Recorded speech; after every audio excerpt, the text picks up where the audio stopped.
Well, welcome again to another session of the 15th annual Transforming the Teaching and Learning Environment Virtual Conference. I'm Bob Ailes. I'm your moderator. Our session is Creative Uses of VR in the Counseling Classroom. We have with us Dr. Kristen Wathen, who's an associate professor at Palo Alto University and the program lead for clinical mental health counseling students. And in her spare time, she's the director of Palo Alto Center for Educational Excellence and has a background in working with survivors of sexual trauma and child sexual abuse. We also have Dr. Kelly Coker, who's a professor and faculty director of program and student learning outcomes at Palo Alto and has 25 years experience as a counselor educator and 15 years of experience teaching in distance learning programs. And she's also a licensed clinical mental health counselor. All right. And we have Dr. Darlene Chen, who's an associate professor and associate chair of the Master's in Counseling program in the counseling department at Palo Alto University and is also a licensed professional counselor. So I'm going to turn it over to you guys and you're going to share your tremendous expertise. Great, thank you so much. We are honored to be here. And Kelly, are you going to share your PowerPoint or share the PowerPoint? Yes, are you all able to see it? Oh, Yes. hold on. I cannot see it. Sorry. Now I can. Okay. Okay. My apologies. That's why I was stalling a little bit there, but it was behind my screen. Okay. So Gotcha. we're going to talk about creative uses of virtual reality in the counseling classroom. You heard our introductions, and let's go ahead and get started. Great. Well, since this is a recording, I actually invite our attendees later today. If you watch this video, I would like for you to reflect a bit what your experience is using UR in your own classroom. So please just reflect your experience, any positive experience or any challenges when using VR in your own classroom. Yeah. And if you're not using it in your classroom, I think you could think about how do you use it in your life and what is your connection to VR, to virtual reality? Have you played with the Oculus goggles? Do you have a fun app? What is your thoughts? What are your thoughts about it? And then how might you think about using them in your particular classroom with your particular specialty? Great. So we do want to talk a little bit about our specialty, which is mental health counseling, and how virtual reality has been used in the past and is being used in the mental health setting. First of all, important to just kind of set a framework. What is virtual reality? Many of you probably already familiar with this, but it's a 3D simulation of interactions and experiences that uses special electronic equipment. And this equipment simulates real life situations. You can, for example, have a session where you are, sitting in a garden and listening to birds sing, and that could be an example of a simulation of a real life experience. It's been, actually pretty heavily researched over the past decade, and it's continuing at a fast pace as more and more as popularity grows in using virtual reality. But virtual reality and mental health has grown. The field has grown, and it actually does have some really pretty solid research. It's been used to create real life experiences in therapy in order to help clients improve their reactions and their behaviors and overcome problems. It's been used for different treatment and assessment. And the research has shown that it can be as effective as actually going in to see a counselor or, seeing a counselor via telehealth, but not at this point surpassing any of the particular modalities that counselors may use. Typically, it's been used with things like specific phobias, so fears around different things, fear of flying, fear of swimming, whatever you're afraid of. Also, it's been really utilized and has a strong research base in PTSD situations in the military population. It's kind of where that research started. It's been focused on veterans and active military, and more research is needed, though, for some of the other sources of PTSD around crime victims or sexual abuse, sexual assault, and then, experiencing disasters and some of those other things. The research is not quite there like it is for working with PTSD with the military individuals. Great. We want to talk a little bit about our interest in virtual reality. We are counselor educators, so we're interested in mental health and how it works with our particular clients. But we're also really interested in how how we can train our students to use this with their clients, and then how we could use it with our students in the classroom. And it kind of got us back to talking about like experiential education and how powerful the experience can be in an educational situation. So looking into some of the research, you probably have heard of neuroplasticity, which is the brain's ability to change based on its experience, and then neurogenesis, brain growing then in neuronal activity and in size based on experiences. So your brain experiences something, new neural networks and pathways can be created, and your brain grows and changes. So VR, while it is a simulated experience, it is a type of experience, and it could potentially lead to brain-based changes. So it engages the brain in attention and in self-regulation. It involves multiple senses and neuropsychological processes, and then spatial and modal awareness. So if you're discussing in class, a case study and talking about some of the different experiences of maybe what it's like to be this particular individual, and then you add in a piece of like, let's look at this person's experience and let's, use some virtual reality and actually get in their shoes, then that simulation of the experience can really effectively start to make some of those changes. And that's what, there is research that shows this, where it's growing here. And that's what we found really, fascinating about it. So as we're engaging multiple brain structures, in these immersive experiences, and that could potentially influence future behavior more. So that's in working with clients, but then also in working with our students.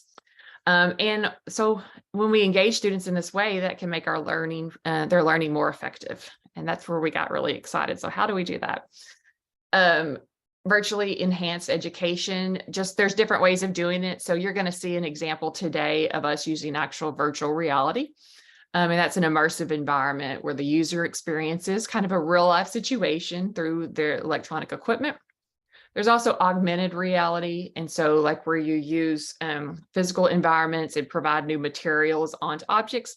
If you remember Pokemon Go, that game where it's interactive, but you're actually in a physical environment, then that's that's a good example of that. It adds an interactive piece to the real world. And then 360 videos, which is something we're kind of getting interested in more and more as we've done more research. And these are videos created with a special camera that has a dual fisheye lens. And so when you use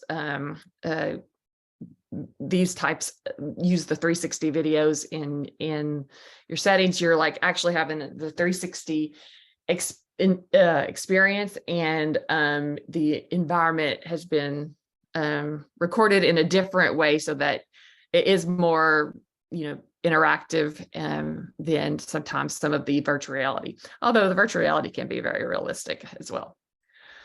So these things can be helpful, we think, with developing perspective taking and empathy. I don't know if I have the link in here, but there's a great website. New York Times has a 360 video, like kind of blog that you can go into, and you can have experience lots of different environments that are, portrayed. So I don't know if we have the link in this thing, but that's a great thing. You could Google search and find it. But those are 3 types of ways that you can enhance your education, your students in the classes. Like, it's more expensive to use virtual reality. Augmented reality takes a lot of kind of creativity and coming up with that, and maybe some interaction moving in and out of the classroom. And then 360 video, there are some already, if you don't have a camera to purchase, there are some already source things that you can bring into the classroom. So those are 3 examples. Oh, we have a question. Well, yeah, I'm talking about 360 video. Samsung used to have a camera and had the app, and you used it with their headset. And I played around with it for a while, and then Samsung just dropped the whole thing, which is a shame. It was really easy to do. Like, I walked around my neighborhood and took 360 video of it, and then somebody can go and look all around, and it had great potential. But that was a really inexpensive way to do it. So yeah, that would be great. I don't, we have a colleague that kind of his specialty is 360 videos. So we've been working more with the VR, like in the electronic equipment related to that, but we're interested in learning more about the 360 videos. And I wonder, if the Samsung used to do that, if now there's something that could be equivalent. So I'm going to make a note to ask him that question. I know he's in the process of looking for what he wants to use in his research lab as far as equipment. So, but yeah, I wish I had one of those. That'd be really neat. Okay. So as Kristen shared, we're all counselor educators, which mean we're professors and we train people to be counselors, but we're also counselors ourselves, and either have been or currently are in therapeutic practice with our own clients. And we really wanted to embark on this project and kind of think about it with both of those lanes. How is this used potentially with clients in a mental health setting? And how can we use it in education settings with people who are training to become counselors? So that's really what our project has been about. But part of it has really caused us to think about and unpack what are some of the potential advantages of using VR specifically, because that's the technology that we're really focused on for our project. And what are some potential disadvantages? Anytime you work with clients, anytime you introduce a new modality, there's always potential risks and benefits, and you've got to be able to look at both of those. And that's certainly something we want to bring to our conversations with our students as well as they consider this. As a clinician myself, one of the things that's really exciting to me about some of the platforms and the software that's available now is the piece that Kristen was talking about with phobias, PTSD, and anxiety. I can think of many times, and you both probably can too, and you too, Bob, because you've got a degree in counseling too, so you might have a thought about this. I can think of many times you work with clients and you try to bridge that gap between talking about something that's really problematic in the safety of your clinical space and then moving them to an opportunity to try to confront or face or experience that trigger in the real world so that they can work to overcome. Sometimes we call this in vivo work, sometimes we call it systematic desensitization. The nice thing about VR and some of the strategies that we're using in VR with mental health clients is that it helps us to bridge that gap. It has the element of safety. All someone has to do is take off the goggles and they're safe, but it also adds a little extra step of risk. It is immersive. it is experiential. And for anybody who's watching, if you have played with VR just for fun or, as an educational tool, you know how immersive it can be. You might be putting those things on and you're just like got a funny thing on your head, but when you're in it, you can really feel like you're in it. And for some clients, that could be really helpful and beneficial for them to address some of those things like anxiety, PTSD, or other phobias. Certainly there are drawbacks or risks or things for us also to consider. The slide has a few on here. Technology I want to mention because Kristen, Darlene, and myself, another colleague who we've done this work with, we've done some different presentations, and what we have learned is technology doesn't always work. It isn't always our friend. So when you try to bring in an added technology to what you're already doing with clients or what you're already doing with students, there's always the risk that you're going to have glitches, you're going to have issues, and you have to work through those. In fact, the demo that we're going to show you, you'll see there's a little bit of a glitch that we actually have to work through. We kind of kept it in on purpose because we're like, well, that's what happens sometimes when you do this. The cyber sickness thing is something I think that's also really interesting. Some people tolerate VR really well, and some people do not. So this definitely is a tool that's not for everyone.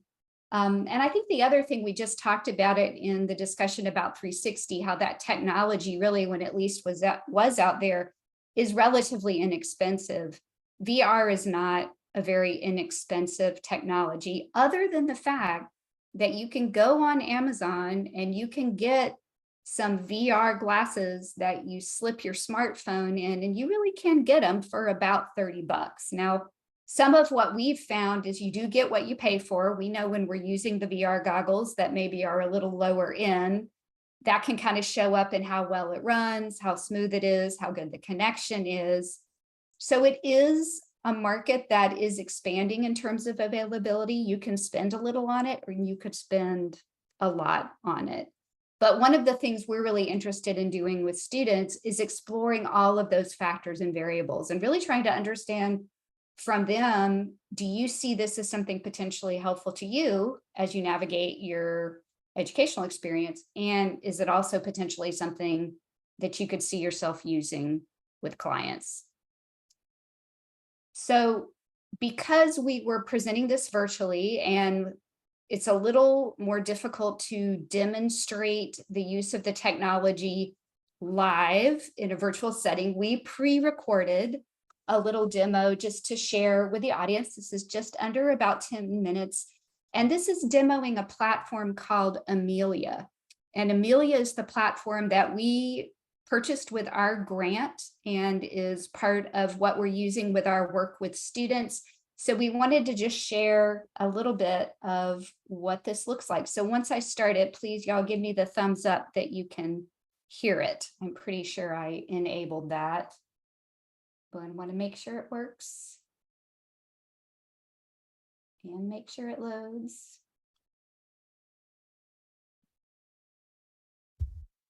Are y'all able to see it? Yes. So what we're going to do is going to show you a really brief demonstration on how we would normally use Amelia, which is a virtual care for mental health professionals.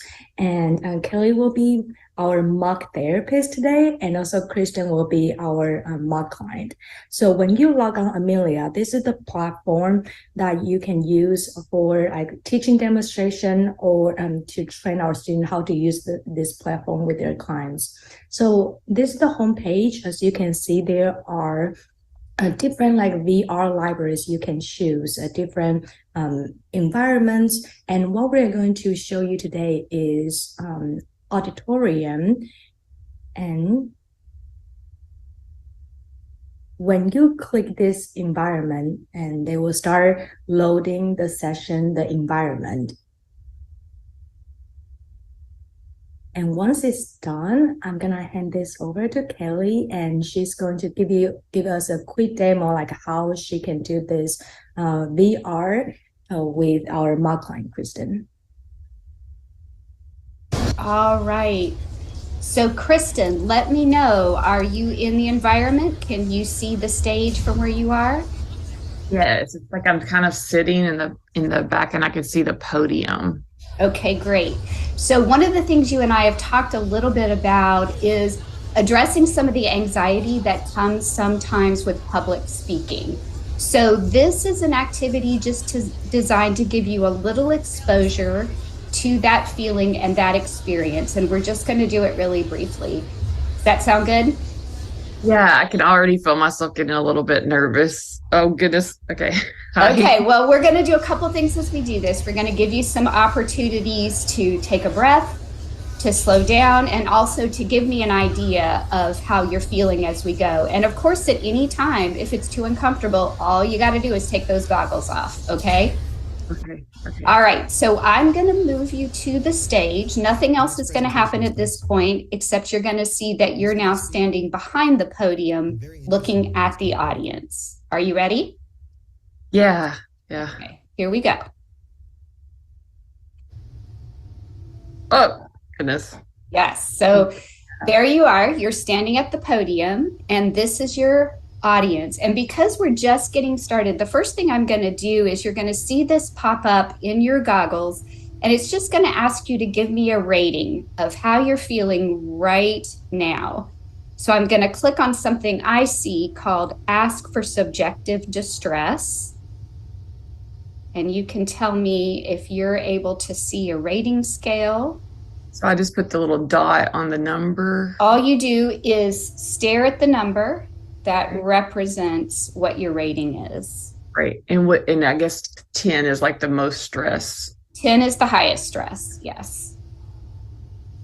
Okay. I see you gave me a distress of about 8. Mm-hmm. Okay. All right. So sometimes when we're in front of an audience and we're talking, sometimes we get some good feedback or questions from an audience member. And I wonder if in your experience, when that happens, if that can sometimes help to reduce that stress, if you feel like what you're saying is being received well. Yeah, like once I get started, if I see that people are like, enjoying it, or somebody started talking. Okay. I clicked on something called positive feedback. And I wonder if you can hear what they're saying, because I cannot. I can't either. Let me see if I can turn it up. Okay, maybe try that again because I turned the volume up. Okay, let's try it one more time.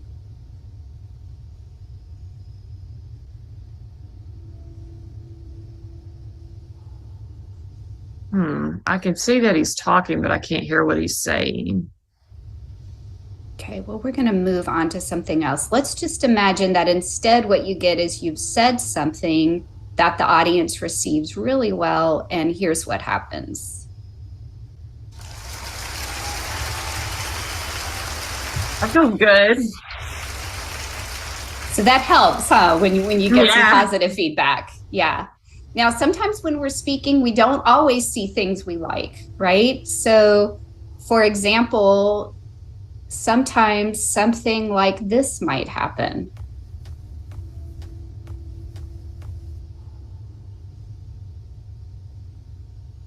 Oh, she's leaving. And I see it, you're following her all the way off the I know. It kind of like got room. me. It made me wonder what I was doing wrong. Like that's the thought that I had. Like, what am I doing wrong? Right, right. One other thing that we might do if we were to spend a little more time in this environment is sometimes when you're feeling that bit of anxiety and you're trying to kind of work through it in the moment, you can also do some things to try to just slow down your breathing, because if we can slow down our breathing, sometimes that also helps us to slow down and calm down a little bit. So tell me if you can hear. Next, we will do a relaxation exercise using breathing techniques. I will ask you to breathe through your nose while counting mentally. Then you will hold your breath for 1 second. And finally, you will breathe out through your nose very slowly. It is very important that when you inhale, you direct the air to the lower part of the lungs.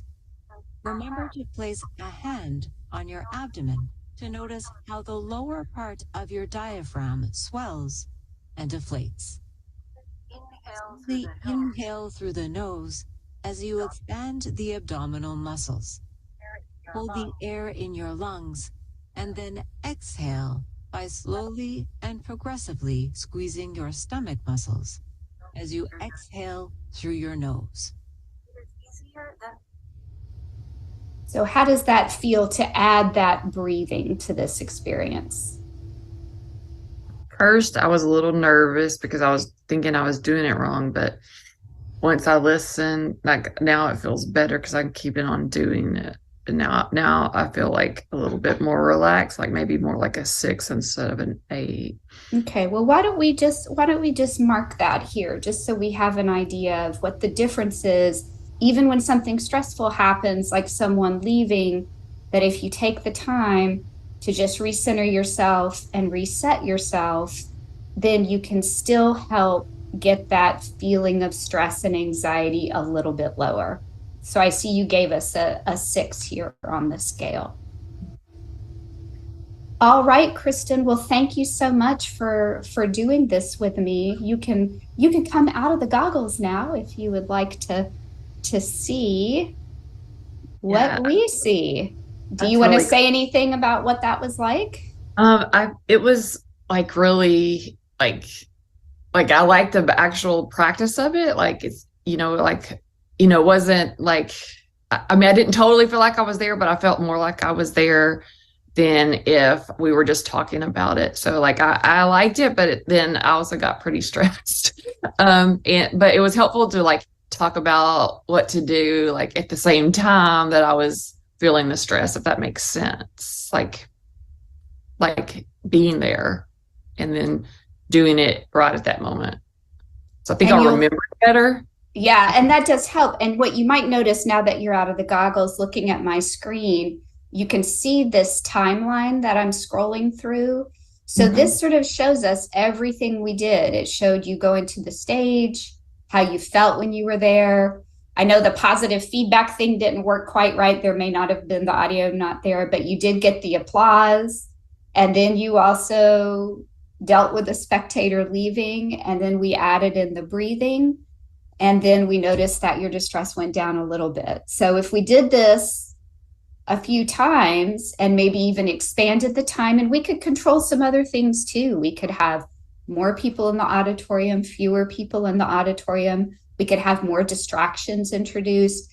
And the more you kind of work with those things that can often up that anxiety, the more you're able to kind of find the strategies you need to be in the right headspace to actually do this when you have to get up and talk in front of folks. That sounds good. I really like to do it, like, because I know I told you that I have that presentation coming up at a conference in about a month. So I think it sounds like I really could benefit. So thanks for sharing. I never would have thought that this was like possible, but it's really cool. I liked it. Thank you so much.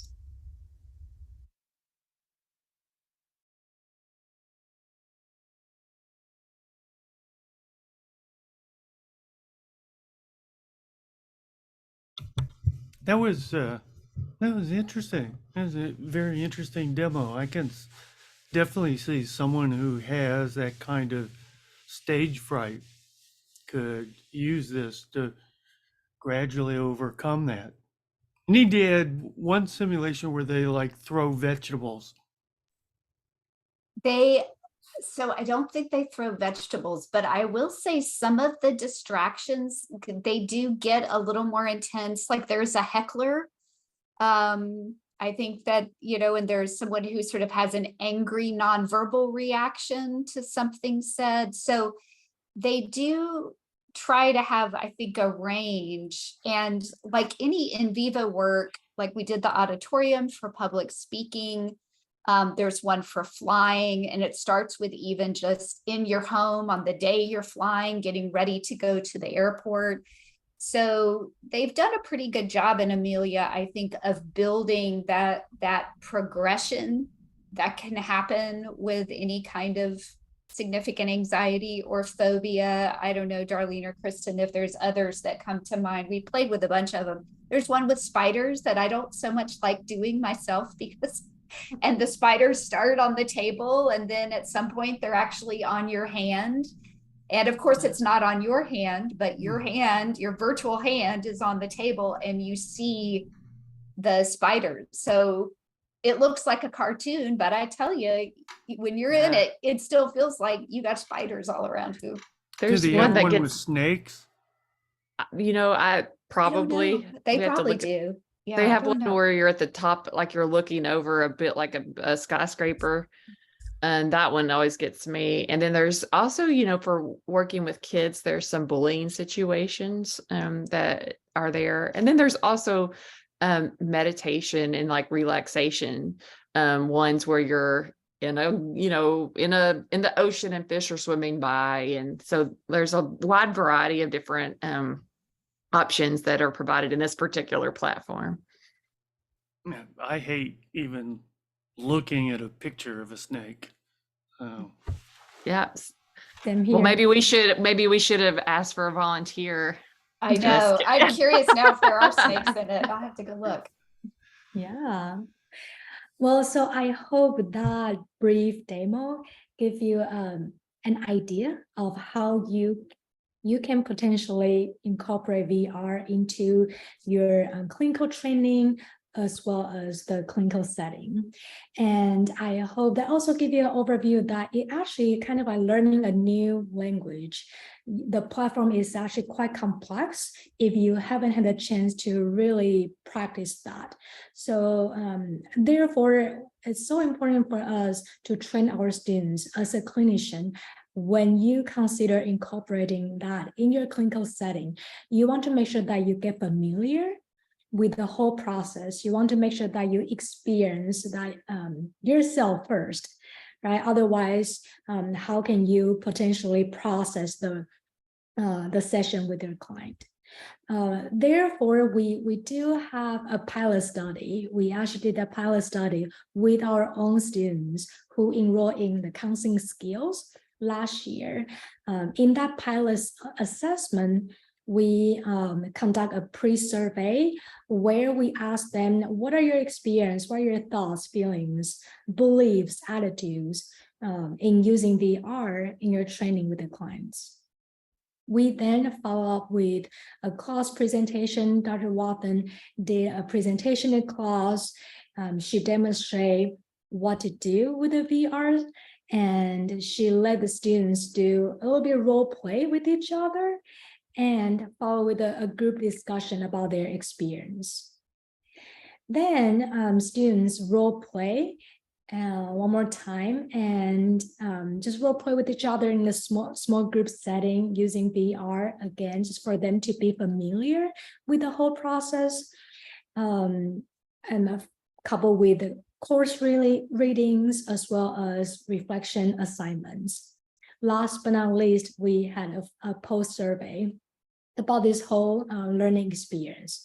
So what we found, that's interestingly, that students were initially pretty resistant. Again, it's kind of like get to know this new technology. We actually have been training them in a very humanistic approach, right? And it's so important to have that human connection with our clients. So they were initially resistant. Learning this new technology, kind of learning the new language, like I said earlier. However, after this class demonstration, role play experience, coupled with readings, they actually became more open to this concept. They are more, I guess, excited about these opportunities, and yet also acknowledge they need to be very cautious.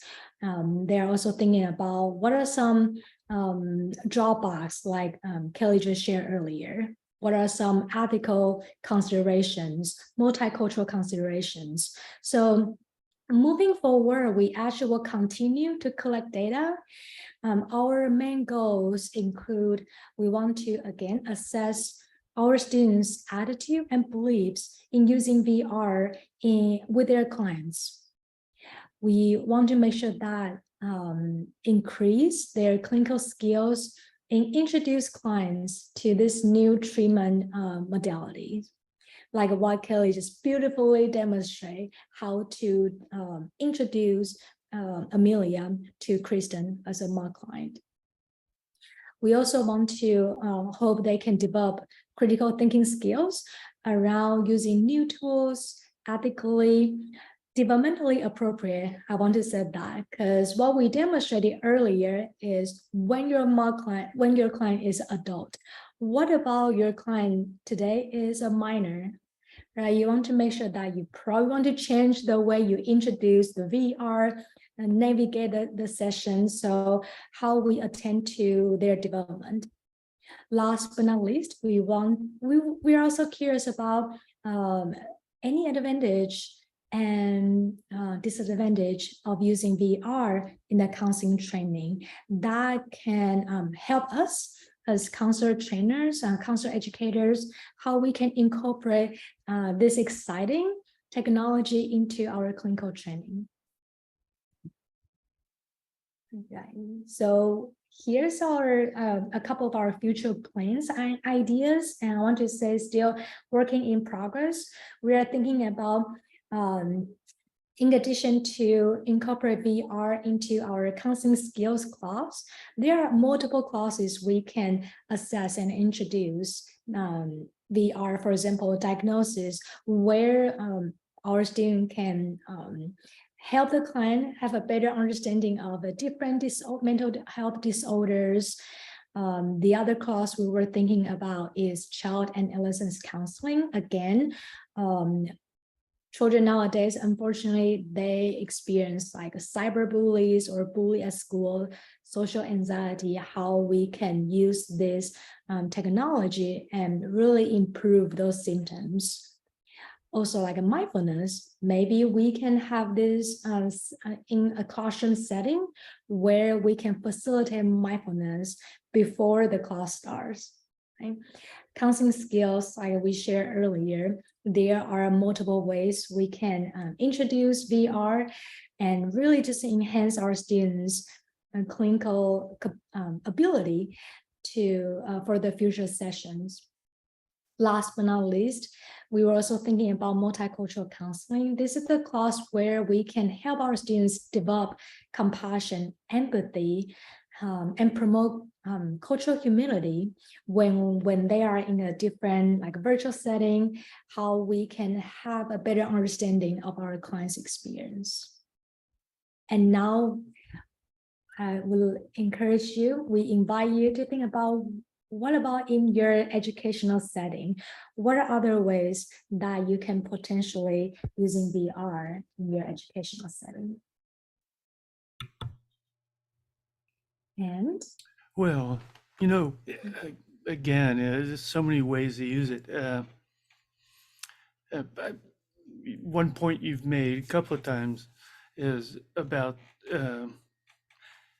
incorporating cultural differences into virtual reality. And, you know, as the usage grows, that becomes more important. What was it? What the other thing? Well, I was going to ask for you three, what sparked your interest in it, in virtual reality, using it in counseling? Did you just one day wake up and say, "Oh, you know, yeah, let's Well, get in that virtual reality thing"? I could share a little bit and then let Darlene and Kelly speak to their own. But we work at a university that's near Silicon Valley, and so we and one of our goals is to really be strategic about like moving forward and like advancing counseling into new areas and in technology. And we have a lot of virtual students. We also have residential students. So just thinking about different ways. And I just remembered at a particular meeting where we were just encouraged to kind of think about ways that we could advance counseling. I was teaching the group counseling class, and I was thinking about like ways that, it was during COVID, and so ways that to make the group experience seem more real. And then we had this opportunity for grants, in internal grants. And so that's where so I just started doing some research on that. And that's how I got interested in. And then let Darlene or Kelly share their thoughts. Well, I think you really were kind of our leader in the VR endeavor, Kristen, but I will echo that that focus we have at PAU on integrating technology. And one of the tools that Darlene introduced to us a few years ago at the very beginning of COVID was a tool at the time called TheraView. It's now called SkillSetter.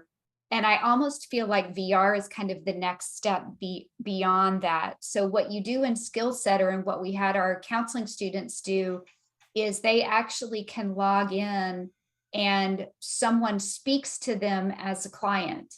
And then they record a video response to that client, or it might be a couple, and it can be a variety of issues. And it's clients from a variety of diverse backgrounds and situations and ages.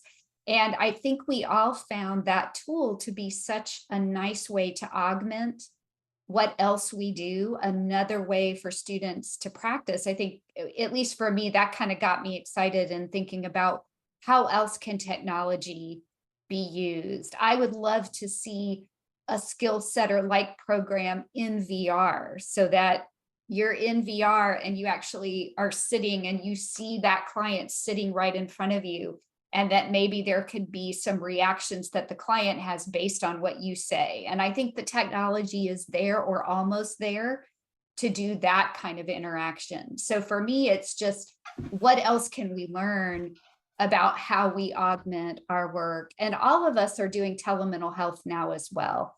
And we want our students to be comfortable working with clients in a variety of digitally informed and virtual settings, because it also is now the reality of our field. So we want them to be equipped to be cutting edge, to be comfortable with technology, and to feel confident in their ability to use it ethically and appropriately with clients. And for me, one thing I want to add to what Kristen and Kelly shared is just being honored to be invited to be part of this research team. And me personally, just really excited to find out what our students experience, and as well as counselor educators experience. And including me, I being skeptical at the beginning of using VR, and now I'm just getting more open. I think that transformation, I hope that our students can feel the same way as well. The other thing is, with my specialty working with children and adolescents, I just see so much potential capacity that our students can integrate VR when working with what Kelly said. I think it's gonna be a trend in the future, like telemental health. For me, during pandemic, that's again the only way I can continue to see my child and adolescents clients. And I just see like, hey, I need to find a way to make them more engaged in through Zoom, for example. So I can certainly see a lot of advantage using VR in the setting where we can continue to deliver therapeutic services in this way. I was going to say, again, you have a unique location. Other places, I wonder if the stereotypical person who wants to go in counseling, to me, seems like they're not real techie oriented. And they might find this kind of, offsetting a little bit. I potentially, go ahead. I think I'm sorry, I don't mean to interrupt you. No.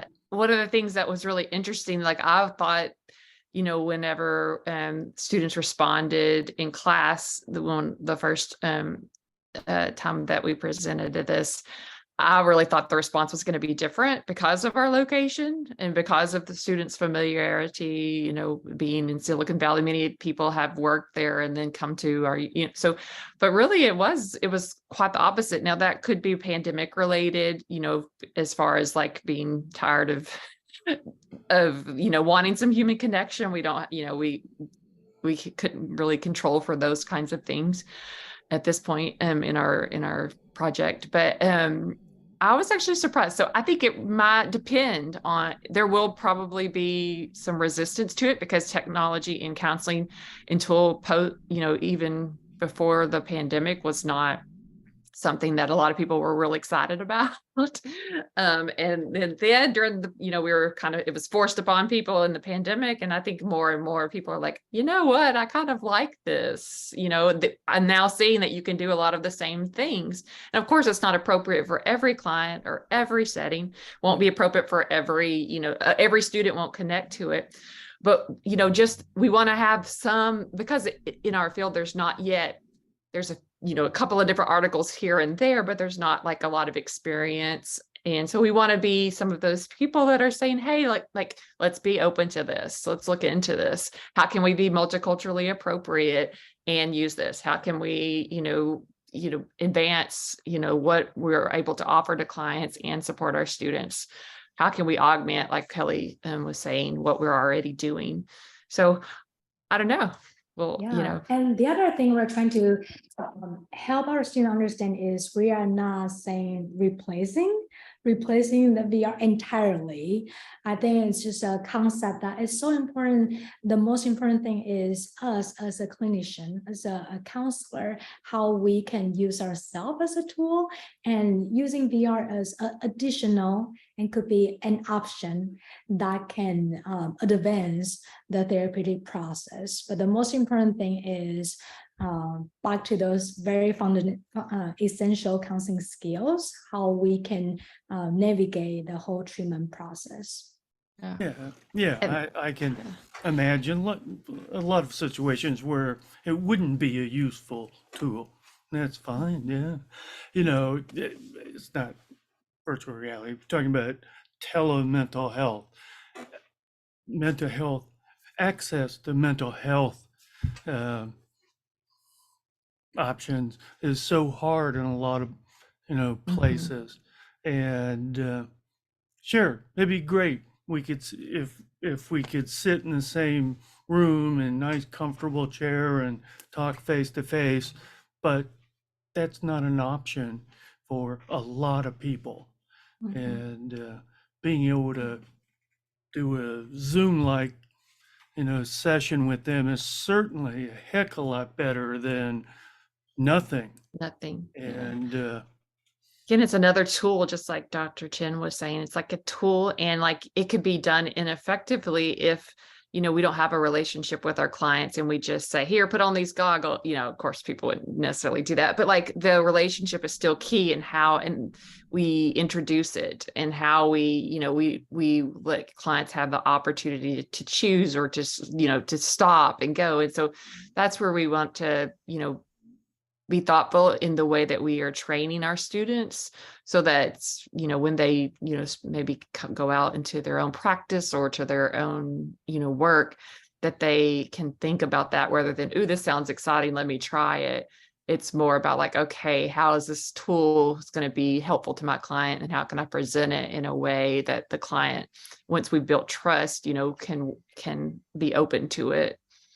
Yeah, trying to build rapport with a client this way is different, and that rapport is important. And when I'm speaking to the choir here, and people who are far more skilled at it than I am. I would never claim to be in your league. So, but I teach faculty, or used to teach faculty, how to teach online, and that requires some different skills to develop rapport with students. It's the same way I know in a counseling situation. And Yeah, there are some clients that just won't work for them. Okay, but still, there are a lot of people who will benefit uh, from the technology, and that's a plus.